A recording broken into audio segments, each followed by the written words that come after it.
Welcome to Healing Generations, a podcast creating a dialogue uplifting the importance of healing, strengthening, and supporting our communities, and that addresses the disparities and inequities in communities of color.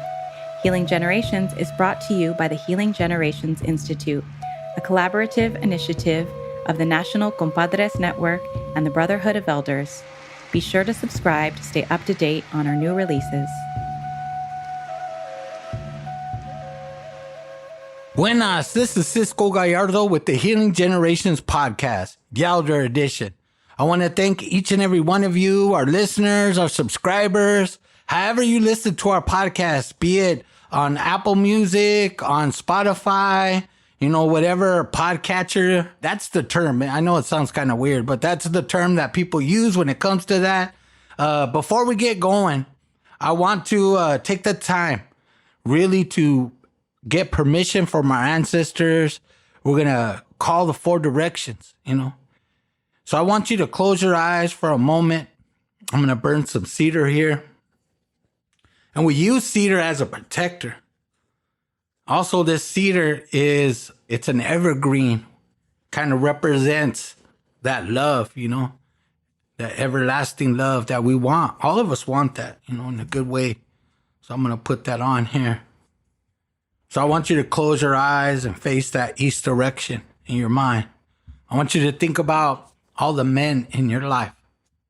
Your grandfather, your father, maybe brothers, tios, your hood tios, your friends, your homies. I want you to think about your nephews, your sons. I want you to think about all the men in your life, all the things that they've been through, all the good and bad, all the pain, but also the blessings that they bring to our life. We want them to come in, all what they bring, all the cargas and all the blessings. As we have this conversation, we want to remember them in a good way. And then I want you to turn to your left. As we're turning to our left, to that west direction, we think about all of our LGBTQ friends and family. We think about all the things that they go through, the pain, the blessings. We want them to be with us in a good way, and they're being attacked right now. Creator, I ask you to watch over them, protect them, tell their stories. Listen to their wants, their needs, but we want to think about them in a good way. Help them out. I ask you, Creator, as we face that west direction, we think of all the women in our lives, our grandmothers, our mothers. We think about all our daughters, our sisters, our tias, our hood tias, our homegirls. We want to think about them and all that they bring, all the blessings that they have, the beautiful ways that they conduct themselves, all the good and bad, we want to think about them. The ones that are struggling with everyday life, being a mom, all those things, we want to think about them. And we want to bring all their blessings too, how they nurture our community, take care of us. Even though they're struggling at times, they still have that calming effect, I want to bring that into the room. Think of all our women folk like that, our daughters, our granddaughters, just the beautiful blessings that they are. We want to remember them in that way. And then I want you to turn to that north direction, again, all the way around. And we're going to think of all our ancestors, all the ones that came before us that struggled on our behalf. At the time they were surviving, but their survival gave us hope, gave us courage, gave us all the things that we need for a better life. I want to thank our elders who lived a lifetime before us, helping us, not even knowing, but wanting life to be better for the children, for the people coming after them. So we want to thank our elders. If you have grandparents alive or mom and dad that are elderly, I want you to call them, talk to them, say hi to them. A lot of times our elders are lonely. They don't feel appreciated, wanted, or those things. I want you to call them up, check up on them. Maybe you see you have an elderly neighbor, say hi to them. Listen to them. Listen to their stories that they give us, because there's a lot of wisdom that they carry that if we don't ask them about it, we're going to miss out on that knowledge. So I want to encourage us to pay attention to our elders in a good way. I ask you to turn around to that south direction. There's that spectrum in between the north and the south, from the very oldest to the very youngest. Because what people don't know, our struggle's intergenerational. It's not just about the kids. It's everything for our kids in that way. I want you to think about all the babies that are not even born, that are coming. There's women right now that are pregnant. We think about them. Think about those babies that are coming. Think about the newborns, the toddlers, the elementary school, the middle school, the high school. We want to think about all those children. We want to think about in a good way. We want to bless them as they go forward in life. We could be there for them. I also want you to have you put your hand up to the sky, and I want you to think about that sun. And now what we say Tonantiu, this sun. It brings us hope, it brings us life. Even when we can't see it, it's still there. Knowing that it's there, that's how you have to approach life and love. That sun is always there, even though we can't see it. Love is always there, even though we can't feel it. So I want you to think about that sun, all the beauty it brings us, how it helps us grow things and gives us essential vitamins, things like that, things that we need. It's not just light. It's important. And then we touch the earth. We think about Tonantzin and all her manifestations. We think about her. Think about all the beauty she brings, the life, the food, the animals, all the beauty that we have right here on this beautiful earth. I want us to think about that. Do our part, Take time to clean up a little bit around you, maybe in your community a little bit. Do what you can to help protect Mother Earth, all the blessings, the water, all the things that we need to survive. Put your hands in that middle, and I want you to think about the Creator. Even if yourself, maybe you're saying, well, I don't believe in God, or I believe in this, or I believe in that. As long as you believe in life, that's what I mean by the Creator. The Creator helped us. However, the miracle of life is, I want us to think about that. Think about what a miracle that we're even alive, all the things around us, that we should be thankful. We should take the time to live in gratitude. Even when life doesn't feel good, it's still beautiful. Sometimes it's hard for us to see that. So I want to remind you, I want you to take a big, deep breath in. I know it's been hard lately, but I want you to take that time to think about what's important and what's not. Palabra.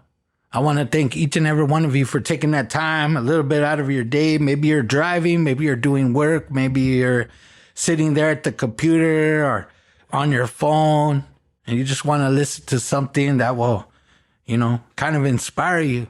And we got a special guest today. Her name is Christina. I'm going to give her a chance to introduce herself and her organization. So Christina, if you could please share a little bit about yourself, your family, your background, and your journey up to this point. Don't forget to share your organization and all that too. Thank you, Cisco. Thank you so much for having me. I'm honored. I'm blessed. This is amazing. Thank you for letting me share my story and everything that I've gone through up to this point. And hopefully it comes across where I can inspire others, especially our females. We got to rise. We got voices, especially in a time where it feels like we don't, or our rights are being taken away. So it's so important to me that I do use my voice in everything that I've learned. So thank you for giving me this space. Thank you, Creator, for putting me in this position to have a voice and to say something that may be meaningful to others and inspire others. I'm Christina Navarro. I'm the founder, executive director of Healing Urban Barrios. I started Healing Urban Barrios in 2017. It was literally just a thought of, I think I could do this type of idea. No capital. Wait, well, hold on. But how were you already doing Oh, yeah, I was already doing gang intervention, but even before that, I was doing substance abuse in the neighborhoods, substance abuse treatment. I would go in the neighborhood. So before even starting Healing Urban Barrios, I was already doing nonprofit work, maybe like 10 years prior, around there. Case management with various different type of populations, from youth, different types of offenders. I even did sex offender case management for a minute. So really hard populations I've worked with. And then alone my life experience, which got me into this direction when I figured out what I wanted to do with my life. But that came later. I'll get into that in a bit because it took a minute for me to understand what I wanted to do. But Healing Urban Barrios started with the vision, and an idea that what I really wanted was our communities to see me or even see a leader that looked like them. I worked for a lot of great nonprofits, but there was an observation that I made, and a lot of the leaders did not look like the communities they were serving. And so it was really important to me to, especially for the ladies, to have someone they could see themselves in. I really, really believe in that because I'm no different than any of the youth today or our community members today. I'm exactly the same. I am them. So it was really important to me. So when I had to put my, my big girl pants on and really make a decision, it was, am I ready to do this? Am I ready to take this role? And I had to come to a decision, and it was hard, because I have really good family, and my, from my grandmother to my mother, they always had really good jobs. They always worked for someone. So I'm the first to even think of starting my own business in my family. And even them, and, in the beginning, it was like, you're a mom. How dare you? You have to think of your kids first. But if I didn't put myself first, how do I put my kids first? If I'm not making myself happy, how am I making my kids happy? Yeah. And it was even that decision to kind of go against my family. Itsy bitsy, they're very supportive, don't get me wrong.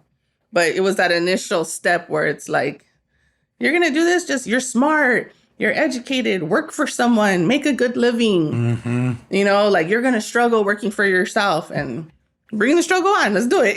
That's what I came down to. But what brought me to this point? One, a lot of lived experience. I grew up in an area, Lincoln Heights, a little community in Los Angeles, right next to downtown LA. Tough community, a lot of gangs in a very small community. You have a lot of gangs. I witnessed a lot of shootings, been around that environment. So it was hard. I saw a few things. I was part of a few things, and it kind of shaped me. My grandmother, my mother, and my father, when my father came back after his own healing journey, they really tried to keep me from it, but I just kept running towards it. It was like, if it was bad, I wanted to be there. No matter how great my mother was, my mom always worked really, really hard and tried to keep me, doing right things, putting me in good schools, but it really didn't matter. Yeah. I couldn't help it, if it was, the streets were exciting, and I was drawn to it. I don't know why. I mean, sometimes I try to go back and I try to think about what, because I have some family that was like, oh my God, what is that, Christina? Other side that, a little was more towards the street side. And I was just drawn to one direction, no matter, what guidance my mom gave me. So it wasn't even on my mom, it was in me. And so I needed to find my way. And even going through a lot of the trauma that I've seen, a lot of stuff was hard, especially with my family. Some stuff we went through with my father. But even coming through all of that, we still always made it on the other side. I'm so blessed with my family. I really am. A lot of the trauma that I incurred was actually on my own. And just me putting myself in situations that I never even really belonged in, because that's not what they were showing me. Yeah. I just kind of put myself there. And I mean, now today I'm thankful for them because I am the person who I am because of my experiences. And I'm able to teach now through experience. And it's not just through being book smart or having to go through school. I'm blessed to have both. But even that journey was a minute because I didn't go back to college till I was 27. Yeah. So even that's a whole other story we could get into. But even with that being said, it was my childhood was rocky a little bit. That inner struggle of, being my mother's daughter and who I'm supposed to be and who they wanted me to be in comparison to what was driving me. It was always an inner struggle that I had. I just was attracted to that life. And I still kind of am. And I'm okay with it now. And I say that I still am because obviously I'm still in the street doing the work now. Maybe I'm not on the other side, doing bad things, but if there's a shooting, I'm going to run to it still. Yeah. Before it's witnessing it. Now it's like, how do I run to it to help it? So it still kind of draws me till this day. So, I mean, maybe it was just in me. It was my passion. It was just what I was meant to do. I just had to find my way how to do it correctly. And in a proper way that helps others and empowers others. So that's the way I kind of see it today. I try not to give it too much thought because I'd probably go crazy with thinking too much into it. But I'm blessed to have it. I'm blessed to be that person that runs to a crisis to help others. I love that about me. So when was that turning point for you when you were in the life and then all of a sudden something changed where you thought, did somebody reach out to you? Did you just find yourself in where people were asking you for help and you end up getting a job helping people? What was that moment that you kind of had that, what people call the aha moment? No, it was me. I was on child number 2. I'm a young mom. So I had my first son, my first child at 15. But even after that, I still kept making a lot of mistakes, a lot of substance abuse on my part, getting myself into situations that I should have just never been in, even dragging my son with me, unfortunately, on some of those situations. But it was when I was on child number 2, I had my daughter, Jessie. And she was my turning point. So one day, and I love telling this story. This is one of my favorite stories. One day I'm sitting at my mom's. She's like 2 weeks old. My son's playing around because they're about 8.5 years apart. And my son's playing around. I have my daughter in the little carrier on my mom's table because I was living at my mom's house. And she's about 2 weeks old. And I'm looking at her and I'm thinking like, all right, like I have nothing to show for nothing. So I was 25, 26, something like that. I have nothing to show for nothing. I'm a smart girl. I know I'm smart. I've always been really book smart. But did I use it? No, of course not. I just like to do other things and use it for other hustles. Figure other stuff out to make money. But I was looking at her. And it's not to say that everything that I didn't want to happen to her couldn't happen to a boy. I was just blessed that no matter what mess I got into, my son was always safe. But that wasn't what my thoughts were then. But I'm looking at my daughter. And I'm just like, I have this little girl now. And I have 2 kids now. Like, how can I bring this little girl into these messy situations that I did with my son? Now it's 2 kids in. I have nothing. I was just not happy with myself, and then it was like, what kind of mom am I going to be? Am I going to just keep putting myself and hustling for whatever money I could hustle for? Doing whatever jobs I'm going to do, or am I actually going to use a skill set that I know I've always had, which is go back to school, Christina. Yeah. Because the books, I could hit the books. Like, I just always had that gift, too. And I was staring at her, and I was like, I can't do this to her. And my son sometimes says, oh, you did it to me. But, okay, that's besides the point. That's what me and him have to go through. But I couldn't do it to her. I was just looking at him and crying. I was just looking at her one day at the table, 2 weeks old, and I was like, I can't do this to my daughter. I can't be this type of mom. I can't lose my kids. I can't go back to drugs. I can't go back into those situations where I feel compromised for what I'm doing for money. I just can't be this person anymore. So what was that first step that you took? Well, I thought about school. And my grandma said that if you go to school and you work, whatever job you get, but as long as you're going to school and you're working, I'll watch your kids. No questions asked. And how do you. Yeah. Not everybody has that. Not everybody has that, but I did. And so I said, I'm going to go back to school. And when it came to graduating high school, I did graduate high school on time, even though I had my son really early. Like I said, schools always come really easy to me. I'm blessed with that. So I did graduate on time. I'm about 25, 26. So I was like, all right, I'm just going to go back to school. So I went to go start my associate's degree. I got it in paralegal studies. And the minute I went to school, I flourished again. Me and men never had the best relationships. So I got married, got hit in that marriage, and still I went to school. And I was going through that. Never had the best relationships with men. That's something I've always had to work through. But going to school saved me, and I flourished, and I loved it. I loved every moment of it. I loved learning about criminal law, learning about torts, civil litigation. Yeah. Yeah. And so I thought, okay, cool. I could be a paralegal, got then I immediately got jobs in law firms. So I was working full time, getting my AA, and it was working out for me. And then it was time for me to graduate with my AA, and I actually won a speech competition. And I was able to speak at my graduation, which in turn the college used for like 5 more years to recruit new students. Oh, wow. So then I learned that, hey, I think I could talk. You know, I think I have this ability to inspire others. And then it's funny because even years after that, I met students who were like, hey, you're the recruitment video. And they ended up going to the same college, the same paralegal courses, because I started working in law firms. Oh, wow. Yeah, so other paralegals younger than me were coming up and they went to the same thing and they used my video. So I was like, okay, I could do this. But it was more the criminal law that stood out. So even for a minute, I was like, hey, maybe I should be a cop. Oh my God, like you'll never hear me say that again. Maybe I should go on the other side. But that was short-lived. That idea was way short-lived. But I tried law enforcement. I tried doing things, but that just wasn't for me.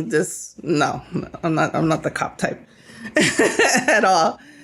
But still, I had to go through a lot of healing through all of that because of stuff that I done.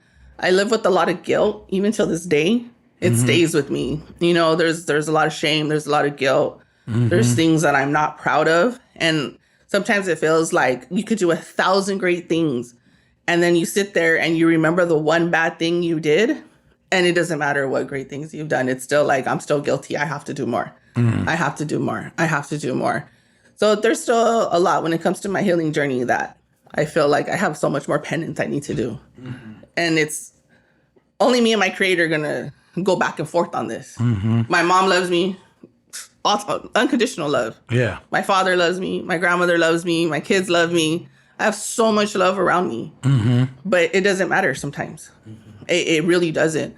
It's always seeking a forgiveness from a higher power. I think that goes through me, and that I still feel like that's my drive. One of my drivers. You know, in doing this work, because I have so much love. Imagine the people that don't. How are they supposed to heal? How are they supposed to feel the love that I felt and still did all kinds of dumb stuff that I've done, but still receive so much from so many people? Not everyone's lucky like that. I'm just blessed. Yes. So it's almost like my healing journey is turning myself into 1 million people so I could then show someone that they deserve so much love that I received, even in all my mistakes. And in my journey, and when I wasn't the best person, my family still loved me.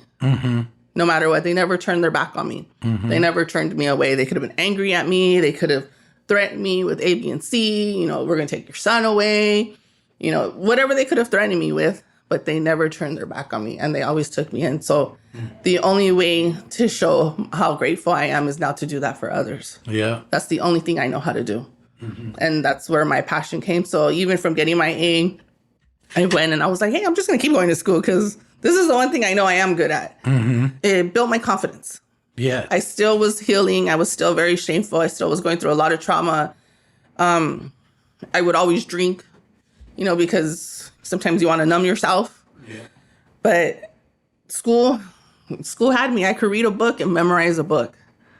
And the one thing I'm mad at myself, even through the substance abuse, was literally I could read like a 200-page book. I'd be like, give me a sentence. I could tell you what paragraph, what page that sentence was on. After using substances, it was gone.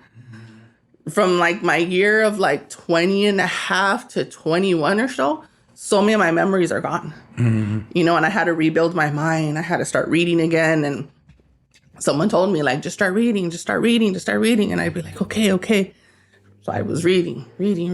So school's a savior, you know, and I love school for that because it was just my gift. And with that being said, like, it's just so important to like help. I plant the seeds with people. That's what I do. Like, what do you like? Can we expand on that? Because then like we heal together too. Yeah. And definitely. I think that's so important. You know, so I went to go get my bachelor's degree. I got it in criminal justice. There came the cop phase, you know, thinking you have cop teachers teaching criminal justice. So maybe this is for me. Maybe I could help the community, you know, through policing. Yeah. You know, community policing does sound good, but then you get into a lot of the weeds of it. And you know, it was just not for me. And then I went to go get my master's degree in forensic psychology. Wow.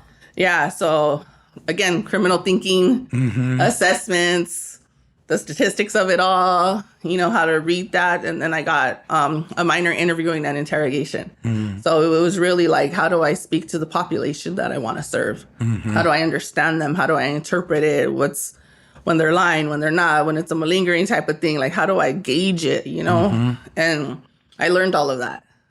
And that's what helped me through the work today. And then, of course, being around it. Yeah. Yeah, you can't help that. Lived experience is amazing. It goes way more than a book. Yes. Yes. There are things that people will never understand. No, it's a joke. Me and my boyfriend have a joke now because, I still live in an area where sometimes they're shooting.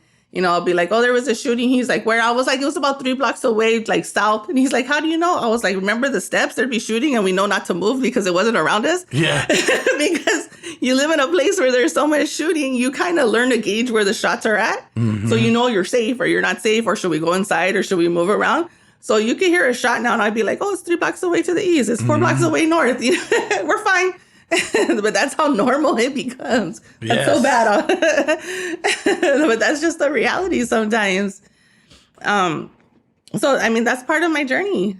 That's from books, from lived experience to substance abuse, domestic violence, doing things I'm not proud of, a lot of hustling, just kind of figuring out life and, education always being part of it. I'm just always lucky to pick up a book. That's always been my thing, like I said. And just trying to find a way, like what job I did like, what jobs I didn't like. What am I really good at? What am I not good at? So in that journey, what lessons did you learn from your cultura, from your family, life experience that helped you heal and develop?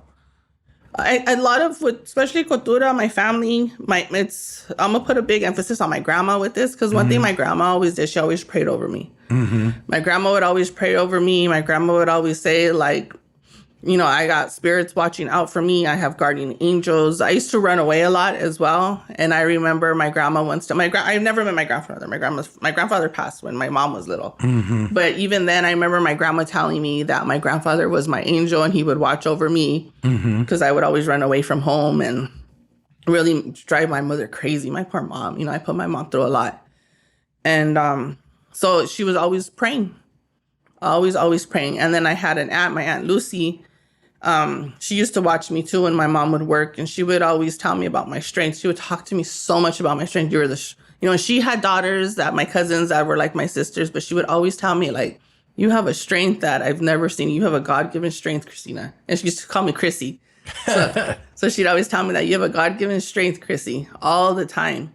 But a lot of it came to my grandma, like, you have to pray, you have to beg. And something my grandma would always say, too, is God helps those that helps themselves. You have to help yourself, Christina. You can't ask for help if you're not willing to help yourself. So my grandma used to always tell me that. But the other part my grandma always used to tell me about was crying, because I come from a really line of strong women.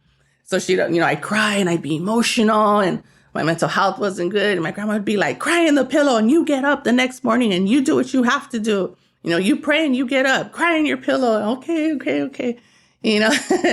But I think a lot of the way I am now is based on the way my grandma is too. And I noticed that too, like with my grandma getting elderly, she's getting emotional now. She's changing, and now I have to rise in different ways for my mom and for my grandma. And it's my turn now to lead my family. And I noticed that it's happening. But my grandma has such a strong presence over me all the time, everywhere I go, whether she knows it or not. So I'm going to record this little bit so she can hear. I give my grandma Lupe a shout out. How about your daughter and your son? What about you during that period and learning about yourself you think changed for them? Like where they never had to experience certain things because you're this different person. Oh, yeah. My poor son, he tells me now, he's like, you didn't let me out of the house till I was 13. I wouldn't. He would try to ride his bike and I would time him like, it takes you this many minutes to go around the block. And you know what? I didn't let him out in the street, my son. I was so nervous. I just didn't want him to be like me. And I know how easy it is in our environments, and I knew the way the streets were. So I held on to him. I sheltered him.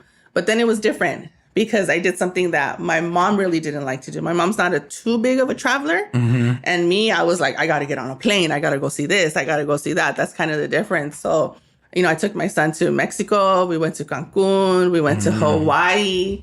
I would take him on train rides. Like, my son had a passport by the age of 7. Wow. So he got to do all that stuff, and that's what I said I was going to be different with as well. And take my son to different places and see, have him see different things. I took them camping in Tahoe for a week. Like, I just kayak. I mean, everything that I didn't get to do as a kid or being stuck in Lincoln Heights. Not stuck in Lincoln Heights, but, we didn't travel too much. My mom worked a lot.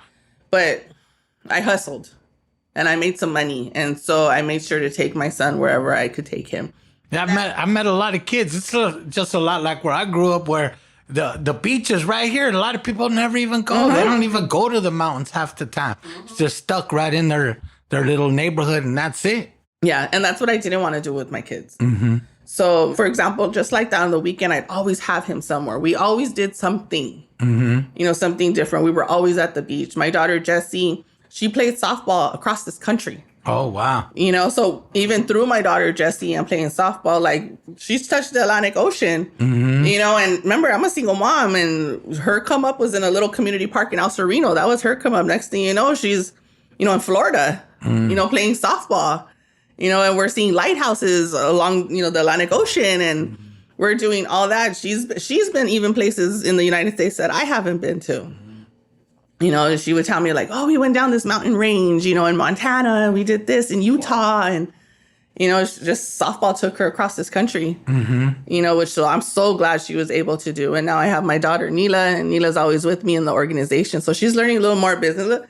Neela's a little different than my other two. And how old is she? Neela's 14. 14. Yeah. So currently my son's 28. My middle daughter's about to turn 21. And then Neela's 14. So Neela's different than both of them, though. Neela's very strong-willed. With my son and my middle daughter, a little easier. She's like, all right, I'm your last. I'm going out with the bang, Mom. She's growing up in the same area that I grew up in. Actually, the same house. Wow. Yeah, so we're back home, exactly where I grew up, on the same block. So she sees a lot of what I see. It's not as bad as it was in the 90s, obviously, but thank God. But she's seen a lot, and Neela, brilliant. Each of my kids has their own gift. My son's very calm. And I think that's what I wanted to teach him because I was crazy. So I wanted him to be calm. My daughter, Jessie, that was at that point in my healing where, like, I need to branch out. I have to do more. Like, I need to find myself. So to send her out softball was like my way of like, go explore everything because this is our chance in a way, And now Neela, brilliant gift of the book. You can put a book in front of her. She can memorize it. Straight A kid since the beginning, protecting type. She's a protector. Very good intuition, but very strong-willed. She's going to do what she wants to do no matter what. And yeah, she's amazing. She's brilliant for her own age. She has that gift. Just the way I did, where it's like, okay, I'll figure it out. And her thing is too, I'll figure it out. I don't need anybody. She sounds just like her mother at 14. But she's the artist. She's an amazing artist. She does paintings. She could see beauty in things that it's just, how did you even see that, Neela? But I understand because sometimes I see people and I'll be like, oh, you're beautiful. And I'll be like, no, I'm not, what the F, blah, blah, blah. But I like to see beauty. And she could look at a street and just see beauty. She has an eye for it. So she has it in her own way, and she would be like 7 years old, already reading with more clients and stuff like that, helping them with school. And you would think like, oh, this little girl's scared, someone tatted down all in the face. Like, she'd be like, they're my friend. Yeah. Well, it's her normal. That makes it easy. It's her normal. So that's where my kids are. So it's been amazing journey for them. They all have their own version of mom. Definitely. It's all very different. They've all seen different sides of me. And they're all like 9 years apart. So you're talking, if we're going to estimate it, just a decade apart. Yeah. So of course I'm going to be a different person every decade. Absolutely. My son was at my high school graduation. Yeah. Which is funny though, because I had all my kids at a graduation. At some graduation. And so some graduation. I'm not going to graduate no more. No more kids. Nah. There goes that PhD. Yeah. No. So tell me, when it comes to, healing, there's this misconception. A lot of people think of healing in a lot of different ways. But for you, what is healing, and what do you think? So, two-part question. What do you think some of the misconceptions about healing are? I'll give you an example. Like, a lot of people think, you want to introduce them something. Oh, I'm not ready, because they don't think they're worthy enough. And it's just like, you just got to take that first step. You're already worthy. You just got to get it. But I know how that felt, because there was a time where I just couldn't get my shit together, right? I couldn't get a job because I couldn't pass a drug test. I couldn't do this, couldn't do that. Or at least those were limits I put on myself, right? All I had to do is stop doing something and I could gain something, but I wasn't willing to, But for you, and even the people you see, what do you think some of the misconceptions of healing are? And what does healing mean to you? I think first, a misconception of healing is there's a time on it. People want to see change. I understand people want to see change. People want to know that the service worked. People want to know that person A loves person B so much that they're willing to change and heal for them and be a different person. But you can't put a time limit on it. Mm-hmm. It could go on. I mean, who knows? It could go on per case. We don't know how long it takes to heal. Like, even for myself, I think I have done a lot of good, and I know I have, and I need to sit back sometimes and remind myself. But my journey is not over. Like I said, I live in a state of forever penance sometimes, because I have to heal for the stuff I've done, to the hurt that I gave my mom, my grandma, my dad. Like to me, it was horrible, And maybe they're like, "Oh, relax, Christina, you were young." Not in my eyes anymore. Mm-hmm. Okay, you see it like that because they love me unconditionally. Yeah. And they forgive me on an instant. But it doesn't matter. Mm-hmm. In my eyes, I still hurt you. Mm-hmm. And I'm not ready to forgive. You could forgive me, but I'm not ready to forgive myself. Mm-hmm. But it took me a long time to see that. So maybe even though they instantly forgave me, I didn't see that yet. Mm-hmm. So I'm barely on the journey of forgiving myself. So I'm still healing. And we're talking about stuff I've done at 15, 16, 17 years old, early 20s. I'm 45 now. Mm-hmm. And I still feel guilty for the stuff I did at that age. So you're going to put a time limit on me? Like, no, you're not going to put no time limit on me. Like, let me go through my journey. Mm-hmm. I think another thing, a misconception is you can't forgive, or like once someone does something bad, they're that person forever. Mm-hmm. And I see that a lot with the youth today. Like people like, no, they stole. They're always going to be like that. Or how could you just forgive them right away? I get that a lot too. How do you just forgive right away? And it's just like they're 12, they're 13, they're 14. How do you not? Mm-hmm. They're not going to be like that probably in 6-7 months. Because I told my teenage kids, okay, you're in this mood 6 months from now. It's not even going to matter. Yeah. You're ever changing. If I'm going to change in 3 months, just watch what's going to happen. And I'm old. Yeah. And you can't put a time limit. You can't expect people to heal and change overnight. And you don't know when it's going to happen. And then it depends on the type of healing they're going through. And how do you know how one person's going to take anything? You could be the strongest person in the world, and once if grief hits and they're healing through grief, and it just changes their whole perception of who they are, what they were. I mean, you just don't know. And you just have to write it out. There is no one way to heal. Mm-hmm. You have to just be supportive and be there on their side, and sometimes not even be a lead. You just have to be a listener. Mm-hmm. And don't give advice, and just be a support, just so they know they're not alone. So, I mean, people just want to see change right away. And I know they do. And I think I've seen that more now working with grants, and being in a nonprofit. It's, what outcomes did you make in 3 years? He smiles at me now. Like it took him 15 years to get to this point, and 3 years you want me to fix it all. Yeah. When he walks in my building, he says hi to everybody now. Like, that's a win. Yes. Before they'd walk in the building and like the building's theirs, or they'd be disrespectful. Tell everyone hi. But a year later, now it's like, hi, everyone. Like, I won. Yes. Just definitely. By that change, And so you just, I don't know. You can't put a time limit on it. and you're not going to see change overnight, and you're not going to get that instant gratification. I'm sorry. You're going to keep being hurt. But you never know, the person maybe is really trying to heal, inch by inch by inch. And those are victories that we have to find and we have to validate. And we have to believe that they're real, because they're real for the person that's going through that healing journey. Mm-hmm.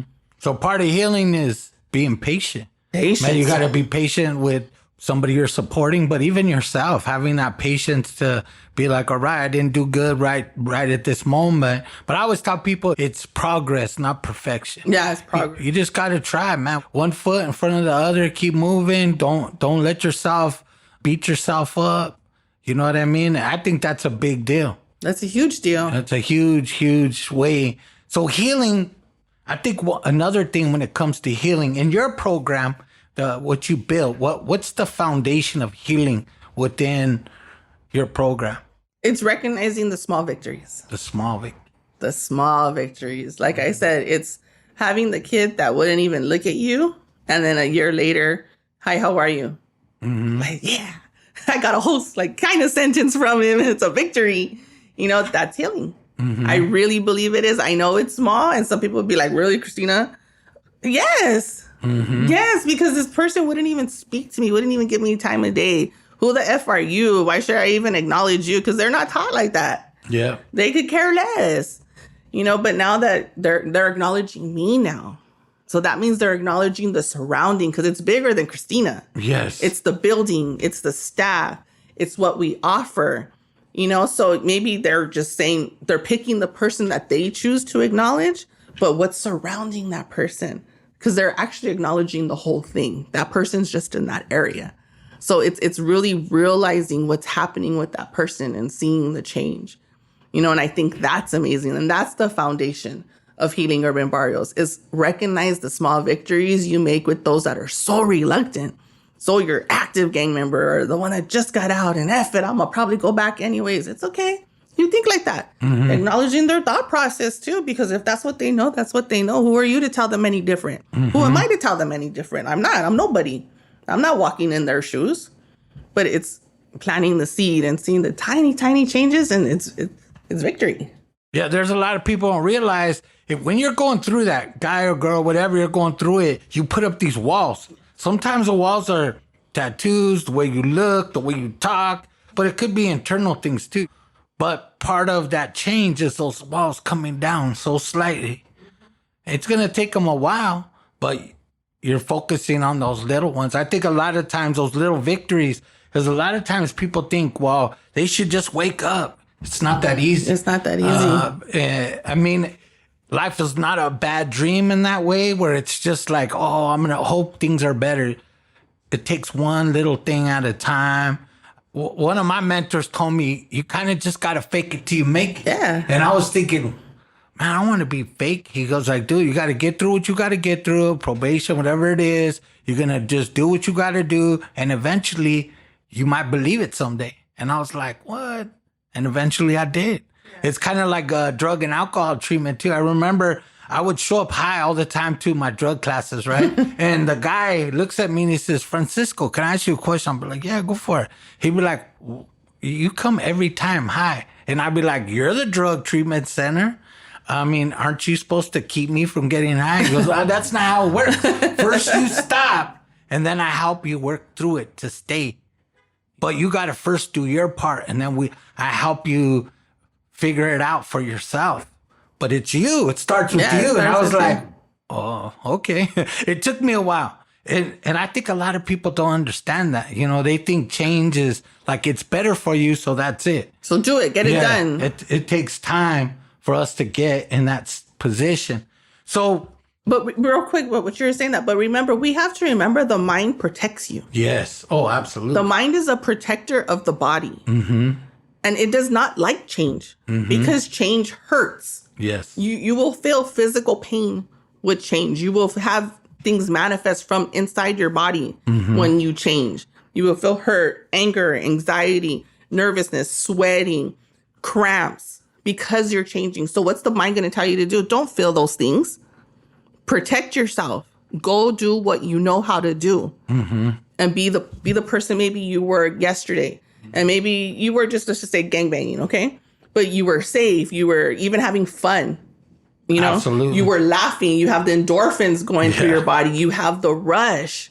You know, and it was a good day. Obviously, you lived it. So, hey, Tuesday was a good day of gangbanging. It was fun. We were laughing. We did A, B, and C, and we made it out. Why not go do it again? Because the mind's going to teach you to do what makes you happy. That keeps you in your mind, whatever that is, safe. And if you're a good lookout and you're good, like keeping your head on the swivel, and you've mastered that technique, why is your brain going to tell you to do something else if you've mastered the technique of keeping your head on the swivel to keep yourself safe? Because you do have a confidence builder when you go to sleep and you wake up the next day and, hey, I did all that and I kept myself safe. Shit.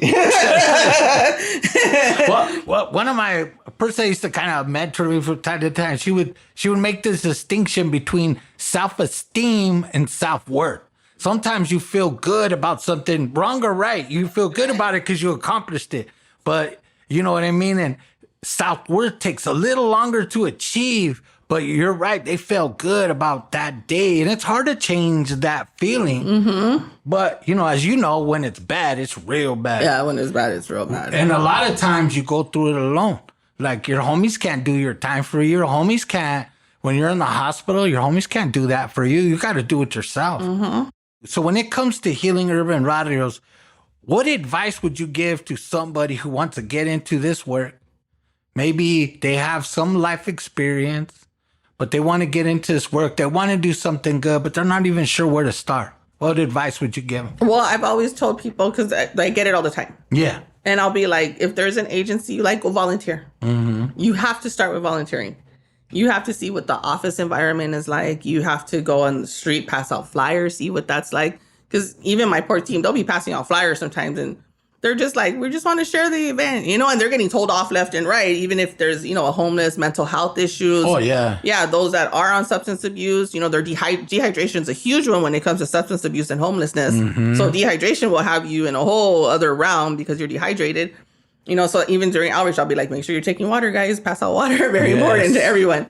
You know, so they'll even see some stuff in the street and they just think like, I'm just passing out a flyer. I'm not causing harm. But I think volunteering is very important. I think finding the right place to volunteer at is very important. Figuring out, are you passionate about, you know, gang intervention? Are you passionate about reentry? Are you passionate about teaching culture? You know, are you passionate about just community engagement? Like, what is it about the work that you want to do? You know, because there's so many aspects to it as well. And you may not like all the aspects of it, or you just may have a strength in one particular aspect. So I think volunteering is really big. I mean, I've done anywhere, like position-wise. I've done outreach. I've done substance abuse. I've done gang intervention. I've done reentry. You know, I've done just being out in the street and community engagement. And I've done just working tables and passing out information and just be in the community and figure out what you like to do in the community. And the best way to do it is to volunteer in the place where you're comfortable.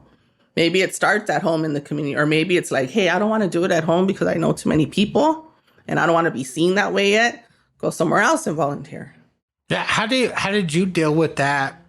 Because I always felt caught in the middle, right? Because some people look at you because you're doing good. They'll be like, oh, somehow you're benefiting from this. And then I'm sure you've got that from time to time. Oh, yes, and then police or those people think that you're helping out the homies in the neighborhood. Oh, yes. You're saying, I'm in between. You know, I got love for these young men and women. I'm trying to do the best I can. And I see you as a partner, but you just see me as someone slightly better than them. You know what I mean? And it's like, it's tough sometimes. Oh, it's really hard. How do you deal with being in the middle like that sometimes? Because those new people, they struggle with that. Because you can't be good and still hold on to some gangster things. You got to let some of that go. We can't? Why? Well, no, I just played that. You can hold on to some things, but there's some things you honestly... No, you got to let go. You know, you got to let go. And the hardest thing is seeing people that you might have beef with in the past, or they might have beef with you, or things like that. It's tough, but to me, that's a part of the change. It's going to help you reckon with some of the things in your life, you know, things that you've experienced. There is an interview question that I ask both volunteer and potential new employee. And my interview question that I asked, are you ready to serve your enemies? Everyone will look at me like, oh, no, you didn't. Yeah. You know, and they know, they're like, if I say no, I don't get the job. I'm not saying anything. That's my question. Are you ready to serve your enemies, especially those that, you know, that live the lifestyle and now they're trying to do the work? Because that question kind of doesn't always suit for everyone. Yeah, absolutely. But a lot of times in my work, it's people, you know, that have lived experience that are coming to volunteer or either work for us. So I get all kinds of answers with that. I get the yes. I get the no. I get the this group, yes, but definitely not them. I just can't because they shot at me this one time and I hold this grudge. You know, and it depends on the answer. It depends where they're at. And some people will be like, well, do you have other things in your, or like when I ask that question, do you have other programs that don't work with gang stuff? Yeah. You know, I get all kinds of answers, but that question, I stay solid with that question because until you could say yes, you really can't fully be in this work. Because to be in this work, you need to serve your enemies. Yeah, good. Yeah, you got to serve them no matter what. Yes. And then the other thing too is I used to ask people what they define hustling is, because a lot of people want to do good for what, like my homie, this guy named Johnny, he used to tell me something that is, I think his grandma used to tell him something like, he grew up in Chicago. So he would say, are you doing good for the good or to gain the good? You know what I mean? He, in his view, and I like that hustle, because if you're hustling just for the good, but you're not being good, like you don't want the real peace, the real healing, the real this, you're just trying to get something out of it. Some people like it because they get notoriety or stuff like that. But I mean, to me, it's a tough way to get notoriety, man. It's a lot of heartbreak sometimes and a beautiful too, you know, to be honest. But how did you deal with that part? I mean, but I was away from it for a long time. You know, so I took other avenues and I started, you know, during my journey, even moving out of the neighborhood, you know, I had different jobs. This wasn't always my journey. I had to figure out what my passion was. You know, so even moving out of the area and doing things, you know, I bartended for a long time, you know, I was a waitress, you know, I worked at Vans, you know, so I did a lot of stuff that put me out of the area too. And I met a lot of different people. It was really just. You probably needed that, right? Yeah. Yeah, I needed the break. And I tell people till this day, like, you need a break sometimes. Like, Absolutely. Yeah, if we could have, how are we going to get you a break? Where can you go? Well, there's a break where they do it for you. Yeah, right? But we don't want that break. We don't want that break. We don't want that break. Yeah, no, the break is good sometimes. Yeah. You know, so your own break. Yeah. It's nice. And, you know, and I had that and I was able to meet different people and learn about different things and different professions. You know, I liked working at Vans. I was like 22, 23 around there. A little younger, maybe. Yeah, I think younger. And it was like, hey, maybe I'll manage a van store and I'll be good at business. I mean, I just didn't know, you know, so I had no idea what I wanted to do. I was working gang intervention in like the Rampart area. And I had Maritza, who's still with me, Maritza Garcia, another shout out, Maritza Garcia, stood with me all the way till this day, still with me with Healing Urban Barrios. And like I said, just looking at what I was doing in the Rampart area with gang intervention and the leaders and the organizations and other nonprofits and not seeing anyone that looked like me, that's what helped me discover what I really wanted to do, was not being able to see myself in a mentor. And not being able to see myself in a mentor, not being able to see myself in a supervisor, like kind of supervising in a way too, where like I was directing, but everything was bad. Everything I was doing was wrong. But I was like, no, it doesn't work like that on the street because you got street leaders. Like you got to let them lead because these ain't my streets. Yeah, definitely. You know, you got to let them do their thing and I'll support. I think the best thing, a role of a leader is to support. I'm definitely, what's it called? A servant type, you know, leader. Yes. I serve. Like, go ahead, lead. You have an idea? Lead it. What do you want from me? You know? Or do you want to go through your idea? You know, I'll guide that way. But it was not being able to find a mentor that looked like me, that resembled me, that was from where I was from. And, you know, crying, a lot of crying. a lot of crying. And Maritza just, you know, getting me pretty much by the hair. And you just build it already. You got it. You know, and it was not knowing where I was going, who to follow, who to believe in, who to trust. And then I thought I found a group I could trust, and that wasn't the group I could trust. And it wasn't until I was really lost in a time where I was ready to grow was I able to emerge to start becoming who I am today. But I had to be so lost and not find any help or comfort or, like I said, and I hate saying it, but like I said, I have good family, but even them telling me, like, just work for someone.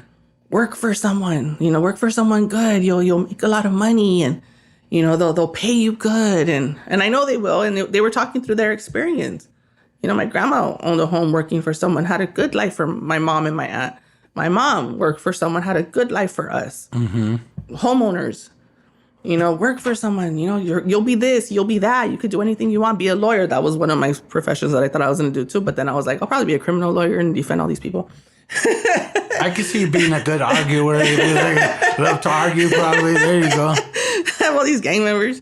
I would have found my way, no matter what. And yeah, I wanted to be something that I couldn't find for myself. And that's where it all came from. So what's your goal for the future?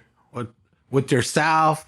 Is it something you're gonna do where you're going to hand this off to somebody at some point? Are you do you want to expand into other things? Where do you see yourself? Yeah, no, well, I always knew that I didn't, with Maritza by my side, build Healing Urban Barrios to own Healing Urban. It doesn't belong to me. It belongs to the community, like 100%. So it's not a matter of like, will I ever, have I thought about it? It has to be handed off to someone else. Absolutely. There's no Many question. programs died like that. The founders. No, it doesn't belong to me. Nothing that has been earned through the name Healing Urban Barrios belongs to me. It belongs to the staff. It belongs to the people that have helped me build it. If it went from, the car, me and Maritza, sharing the office, a little bigger of a building. Okay, now we have 3 staff. Woo, we're doing big things. Yeah. We're serving 95 people. From 2017 to 2025, I have 4 offices, 30 staff. I have a better car, Yeah.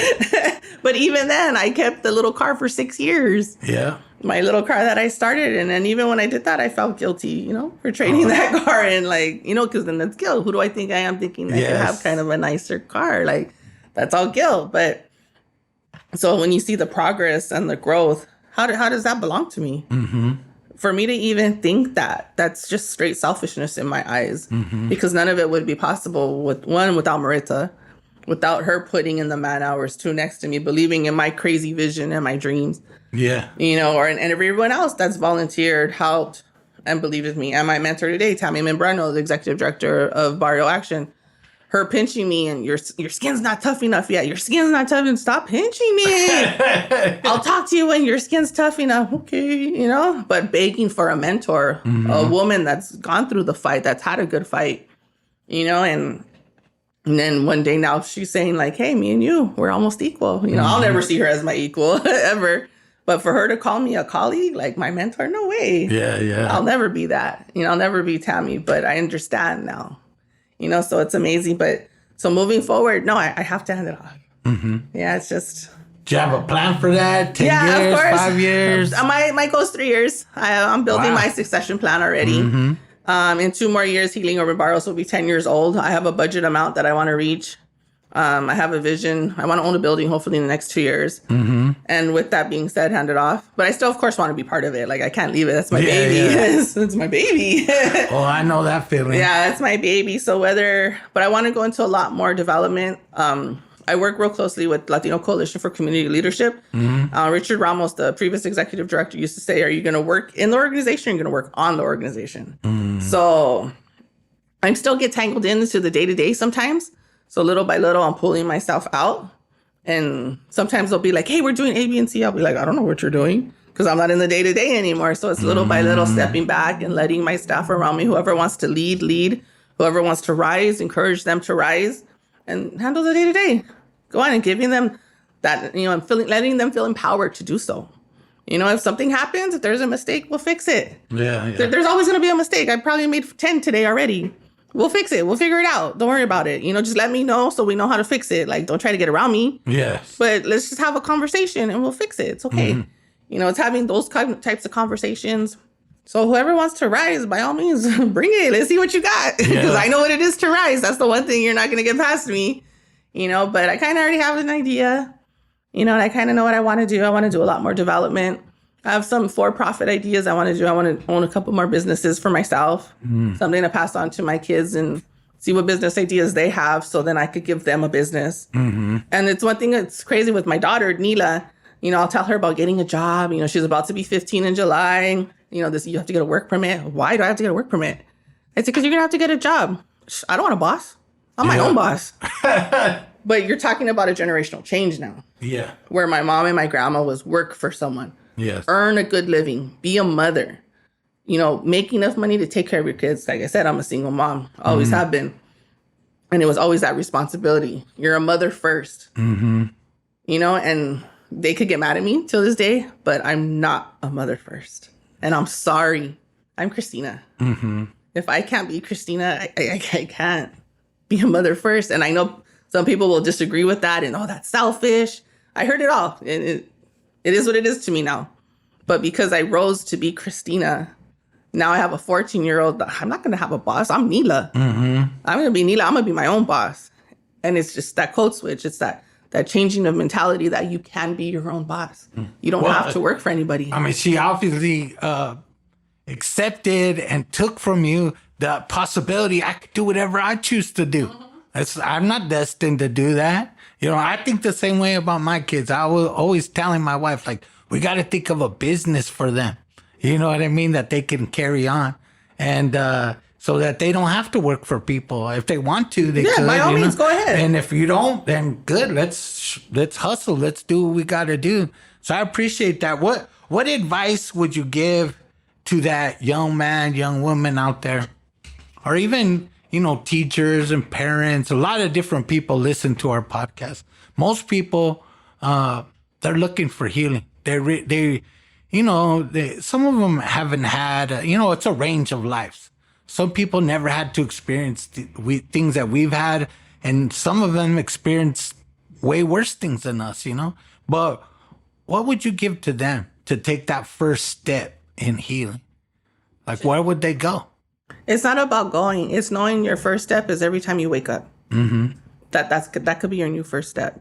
You could want to change on Monday and unfortunately maybe fall back, but with God graces, like, you'll go to sleep and wake up, and guess what? Tuesday you can make the change again. You have chances. Every day you wake up. Every day you wake up is a chance. But when are you going to take it? Is the question you have to ask yourself. I remember looking at my daughter, and when I was looking at my daughter on the table, like, I still had my friends from the past, and I could have easily went and made some money. Yeah. Did whatever I got to do to make some money. Easy, piece of cake. I still had the phone ringing. Like, oh, you had your daughter, and you're ready to come back out, blah, blah, blah. Do your thing. It's when do you let that go? And you have to let go. That's where the change comes in. You have to silence the phone. You have to distance yourself. And that was my path. Maybe it won't work for others, but that's what worked for me. Is I had to distance myself from what was easy for me to do and accept the hard. Once again, school was kind of easy too, but it's still hard in a sense. But it's just making the step, like, I'm going to commit to school instead of this really easy path that I know I could do. But it's letting go. And every morning, are you going to let go of it today? Only you know the answer. We could guide, we could plant seeds, but what information are you going to take today? What are you going to do? And every day you got to ask yourself that. And there's no difference. I'm still that girl on my mom's table, because still every morning I wake up, I sit on the edge of my bed, just the way I sat at that table. Maybe I'm not looking at my infant daughter anymore, but now I'm looking at my surroundings. I'm looking at the pictures I have on the wall. I'm looking at my calendar for the day, because it's probably already all filled up. But it's still, what steps am I going to take today? What changes am I going to make today? And there's always using my manifestation. I'm powerful. I am powerful today. I am powerful today. Because if I don't tell myself I'm powerful, no one else is going to tell me. Yeah. And if I don't tell me, then I'm going to take an easy road. Because even in my development And this is where I want to relate to those barely making the change. I'm good at the day-to-day. It's easy for me. I could hear gunshots and I know how to run to it. I know how to react to it. I could see people fighting. I know how to jump in the middle of it. I'm not afraid. I've stood in front of guns and stopped it. It doesn't scare me. I mean, there's always a level of fear, but I know what my instinct is going to be. And in a sense, it's easy. But being on this podcast today, I'm a keynote speaker at a UCLA event. I'm going to get on more videos soon, putting myself more in the public. That is so scary. Yeah. Like, chill scary. Like, even talking about it, like, I hate being in the public. I hate getting my picture taken because it's not like, then I have guilt. Then it's, am I being humble? You know what I mean? Am I boosting my own ego? Now, am I running on ego now? Yeah. So now I have all these questions. Am I becoming something that I don't want to be? You know, then my board telling me like, hey, let's have a follow Christina day. Why? Follow my staff. They're the ones doing the work. No, they're not, Christina. You're the one doing them. Like, you know, now it's questioning who I am because I've always just tried to be humble and community first. So when people are barely making the change to maybe bettering themselves, I'm right there with you because I'm still trying to better myself today. So I'll join you. We just have different paths we're moving on, but we're no different. But me bettering myself is the self-worth. I'm worthy of getting my picture taken. I'm worthy of being on this podcast. I'm worthy of being a keynote speaker. Yeah. And talking to 500 other girls that are trying to rise. You know, and that's my path now. But that's sitting, again, every morning with a new breath and telling myself, I'm worthy of this change. And that's at any level of change that anybody wants to make. We are no different. It's just a different type of change. And that's my advice. That new breath, you got to ask yourself, are you ready to change? Because I could easily say no and go do some day-to-day work, go hit the streets. I'll make a killing. I'll get to outreach. You want 3 participants? Watch me do this in like 10 minutes. Yeah. Who do you need from? I got this. But that's not my role no more. Yeah. I need to be on my grant writing. I need to be talking to people. I need to start talking to corporate America. I need to start doing other stuff. I need to start talking to other organizations that want me to write for them because I know I have this skill set. But it's believing in my skill set. Absolutely. Yeah. Well, I want to thank you because, you know, you definitely accomplished a lot by doing the things you're doing, and you're a good leader. I could tell. You know, you are humble, and I get that. There were times where I wouldn't say it happened all the time, but I kind of got too big for my own head, but you know, luckily I had people around me to say, chill out a little bit, okay. You need that confidence, but it's different. You know, it's not based in ego. And I could tell you're very humble. I appreciate that about you and the advice you gave. You know, it's one step at a time. Try what you can. Get up. You can make a change, even if it's little at a time. You know, eventually, you know, start reading on your own, doing whatever you need to do. I mean, my change, I never thought I was worthy either. You know, I never thought I was worthy, but people that were in the same situation looked at me for advice. Even though I never said I have good advice, but for whatever reason they did. And people around me told me, maybe this is your calling. I mean, I knew, but I didn't know. You know? I know exactly what you mean. And eventually I found it. So I want to thank you again. I really appreciate you. If people can help your organization in any way, what should they do? How can they get in contact with you? What things you're into that you would like people to know? Yeah, our biggest platform right now, just because I'm rebuilding the whole website, like a whole entire social media revamp, but our biggest source right now is through Instagram. So just follow us on Instagram at Healing Urban Barrios. That is the biggest way right now. It's growing every day. We're doing a lot of traction on Instagram. It's what has been constant because even the Facebook's revamping. We're doing TikTok now, YouTube. We're putting all the channels, we're getting tech savvy. Yeah. And I don't have to do it by myself no more. Yeah. Because literally it was me like, oh, do I post here? Do I post there? Yes. Like, yeah, that's not happening in my life anymore. So now we know how to connect it all together. Very grassroots, not being grassroots, you know? Yes. It's a lot of that. But definitely IG, because IG has the link tree too when it comes to donating. And when the website does come back up, all the different events. So IG right now is the perfect way to find Healing Urban Barrios. Then you can see all the pictures, all the things we've done. And So it's amazing that way. And then you can visit us. We're in Lincoln Heights. I'll shout out my address, 161 South Avenue 24, 90031 Lincoln Heights. Come visit us whenever you want. We have a lot of different programs. It's not just the gang intervention. We have a lot of trauma prevention. We have mental health. We have the school. We have the reentry. We have disaster preparedness, which we were huge during the fires. Even when the winds just started kicking up before the fires happened, my team was out there. That's led by the coordinator, Diane. She's amazing. We do free CPR, first aid. We do fentanyl training, Narcan certification, substance abuse. We have a great program that we're launching now since cannabis is, legal in California and you have everyone smoking cannabis, including youth. But we do have a cannabis prevention program as well. Yes. Yeah. So we're teaching the youth what happens when you start smoking too early, what happens to the brain, to the development, because there is issues that are going to happen because your brain is still developing. Absolutely. Yes, cannabis is legal. It's everywhere. You can't turn around without smelling it, but there's consequences to it when you start. So we have a cannabis prevention program that we're launching, that we're trying to grow, and that's going to hopefully go statewide soon. So there's a lot of things that we're doing from the day that was just in my car. Well, I appreciate that. And anybody, like I said, I encourage our listeners to go check out Healing Urban Barrios on Instagram. Check it out. Say some good things. Maybe there's something that you can help out with or support in some way. It takes everybody, really. Our young people need the help.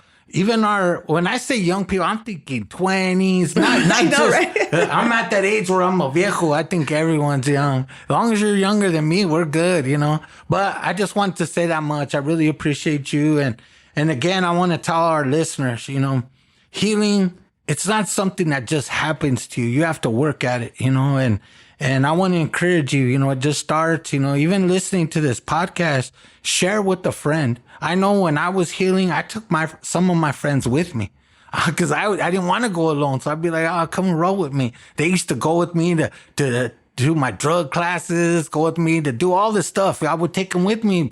And I'm happy that they just trusted me to go along, and I influenced them and they were my crutch. I needed them just as much as they needed me. You know what I mean? And opposite, I wanted to be alone. Yes. I didn't want anyone around me. I just needed to do what I had to do by myself. People always ask me, how did you get over a substance abuse? Because I was using meth. I went cold turkey. Never did a program. It was just one day I had to stop, and that's it. I had no other choice but to stop. And I always wanted to do everything alone. So, your healing journey is however you feel your healing journey needs to be. And that's okay. And don't let no one else tell you anything different. So normal It's not normal. Normal is a moving target. Let's just make it sure. If you really want to help yourself, do what feels comfortable to you. It's either Christina's approach. Maybe you need to do things on your own. Or like me, I wanted my homies there with me, kind of help me out, And sometimes people would say, well, you're not getting paid. Why are you volunteering? It's because I can. And I know good things come from good things. So as long as I'm doing good, something will come my way. I just have to be patient for it. I can't be ungrateful. People helped me and they didn't get paid for it. A lot of people helped me and never really wanted anything, maybe a smile, a thank you, whatever. And there was times where I didn't even know how to say thank you. I was very rude. I had no manners, even though to my mom, I probably had manners, but to everyone else, I didn't. I didn't know how to say thank you. I didn't know. So first step, live in gratitude. It's a good one. And I want to encourage everybody again, if you want to learn more about Healing Urban Barrios, go to the Instagram. If you want to learn about National Compadres Network, go to our website, nationalcompadresnetwork.org. That's nationalcompadresnetwork.org. Even our Healing Generations podcast has an Instagram. We have Facebook. We have all that too. So I want you to check that out, learn more about what we're doing, and see how you could get involved, whatever it is, especially at the time we're at right now with all the stuff going on politically within our community. Let's be good to one another. Let's help and support one another in a good way, because I think it's important. I want to thank a shout out to Michelle, the producer, always helping us connect everybody, going along with us. It's a difficult road. At some point, we're going to get her on the mic. I don't know when that is, but, sometime. So I just want to leave it like that. Palabra. For more information about Healing Generations and the Healing Generations Institute, visit nationalcompadresnetwork.org and be sure to subscribe to stay up to date with our new releases.